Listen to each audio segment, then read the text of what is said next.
సరే నేను వెళ్ళొస్తా. నువ్వు మారిపోయావురా. నేనే మరనే. పండగకు వచ్చి ఎప్పుడు తిరిగి వెళ్ళినా నీ ముఖంలో నవ్వు ఉండేది కాదు. ఇప్పుడు ఆ బాధ కనిపించడం లేదు. ఎందుకు బాధపడాలరా?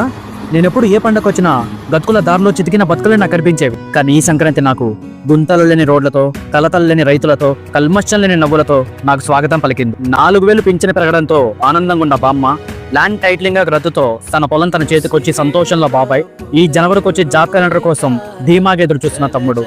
ఈ మార్పంతా కేవలం 6 నెలల్లో సాధ్యపడింది. కూటమి పాలనలో ప్రతి పల్లె పండకి పెళ్లి కూతురుల ముస్తాబైంది. అందుకే నేను ఈసారి వెలితిగా వెళ్ళట్లేదు, తృప్తిగా వెళ్తున్నా. అదే ప్రాంతం, అదే ప్రజలు. ఓ 6 నెలల కాలం ప్రభుత్వం మారింది. అక్కడి పరిస్థితి సమూలంగా మారింది. అంతకు ముందు వరకు గుంతలు, దుమ్ము ధూళితో నిండిన పాత రోడ్డు స్థానంలో జాతీయ రహదారి లాంటి కొత్త రోడ్డు వచ్చింది. చంద్రబాబు నాయుడు మన లోకేష్ TCS ని వైజాగ్ తీసుకొచ్చాడు. 10,000 ప్లేస్మెంట్లు ఉన్నాయంట. ఈసారి పండగకి పక్క రాష్ట్రం నుంచి కాదు, పక్క ఊరు నుంచి వచ్చేస్తాలే.